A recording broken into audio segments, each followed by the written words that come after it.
Christian terrorism. There you go, national media. It's that easy. I've heard you say those two words independently before, Christian and terrorism. You just have to put them together and they become Christian terrorism. But no, we get right-wing extremist at best, disturbed gunman at worst. Left-wing transgender rights activist at absolute worst. But we'll set Ted Cruz aside for the moment and focus on the media reaction to this act of Christian terrorism in Colorado.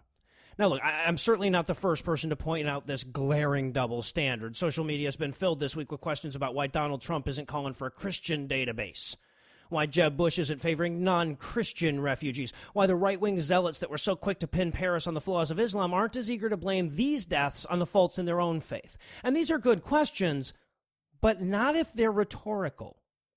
See, most of the people I saw making those points were using them as demonstrations that we shouldn't label terrorism as Islamic or Christian. They were using them to bolster the argument that calling Islamic terrorism Islamic is hyperbolic and racist since we don't apply the same labels to people within our own group. And sure, I mean, that makes it racist, but that doesn't make it hyperbolic. The racist bit is the part where we don't apply the label to us, not the part where we do apply it to them.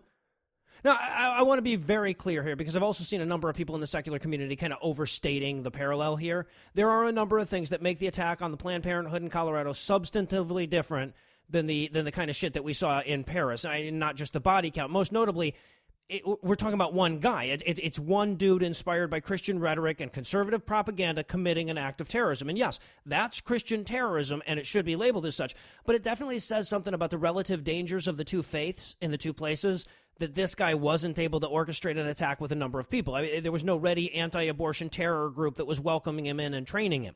So it still makes plenty of sense to keep Islamic terrorism and Christian terrorism in two separate boxes in terms of types of threat. That being said, the average American is way more likely to be killed by a Christian extremist than a Muslim one. I mean, obviously 9/11 skews the numbers like crazy, so the number of Americans killed by Islamic extremists is higher. But if you prioritize our threat level on that basis, our second biggest threat is still surprise attacks by the Japanese. By any reasonable assessment, if you're going to be killed by terrorism on American soil, the odds are at least twice as high that the killer is going to be Christian than Muslim. Now, again, I don't want to overstate this because the international threat of Islamic terrorism is, in my estimation, higher than the threat that we face from domestic Christian terrorism, and both of them are less likely to kill a person than cheerleading or falling off a fucking chair. But people are dying, and we owe them our honesty because, sure, this dude wasn't able to plug into a Christian network of terrorists and coordinate multiple attacks and shit like Paris, but he didn't have much trouble finding a network that was willing and able to reinforce the violent doctrine that drove him to charge into a fucking Planned Parenthood center and start murdering people. And while the national media is really hesitant to assign a motive to the Bible-believing conspiracy nut right-wing anti-government mountain redneck that storms into abortion clinics firing AK-47s and screaming no more body parts, I'm going to go out on a fucking limb and say it might be related to the bullshit anti-abortion videos and the multiple mainstream media sources that acted like they were real and continue to act like they're real.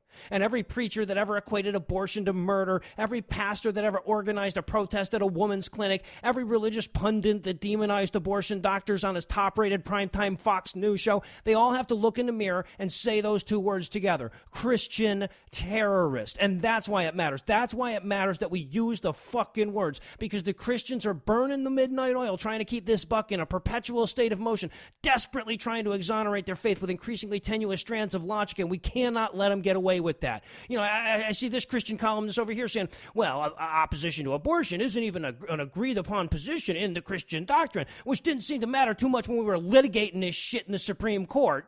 I see this other one saying, well, it's not Christian terrorism because his goals were political rather than religious, seemingly unburdened by the fact that the definition of the word terrorism demands a political goal. And here's this other one over here saying that this can't be Christian terrorism because all the mainstream churches denounced it. Of course, never mind that we're defining mainstream as the kind of church that would summarily denounce violence. Oh, and wouldn't you know it, I found another one that was saying it's not true Christian terrorism because you're not really a Christian if you shoot people in the face because that's just not good fruits. Oh, and I'm sorry, let me not forget this asshole over here in the corner, this fucking ubiquitous son of a bitch saying, well, no, you can't blame Christianity for what this guy did, even though the rhetoric of the church would have him believe that he was saving the lives of innocent babies because he's mentally ill. And you can't blame the religion for what a crazy person does with it. Well, shit, we wouldn't want to get through another mass shooting without heaping more imputation on the mentally ill, would we? For fuck's sake, the fact that this guy was mentally ill is no more predictive of violence than the fact that he's Christian or the fact that he's white or the fact that he has a fucking beard. Of course he's mentally ill. He walked into a building and started randomly shooting people in the head. There's no sane way to do that. So fuck you and your apologetics. You're trying to clean the blood off your hands with bullshit, and it's not making them any prettier. Look, you can have your religion. You know, if you want to ignore reality and put a sexually frustrated, omnipotent father figure in its place, fine with me. But when you look down at your hands, I want you to see the blood. I want you to recognize that violence and extremism is a necessary byproduct of providing a safe space for the reality challenge. You're creating an us, and there's no way to do that without creating a them, and that matters. And what you do with that power matters, what you use it for, what you speak out against, and the words that you put in the mouth of the invisible guy that you're so sure is there. It matters. And every time you're doing that equation in your head of what Christianity offers the world, I want the term Christian terrorism echoing in the back of your mind somewhere.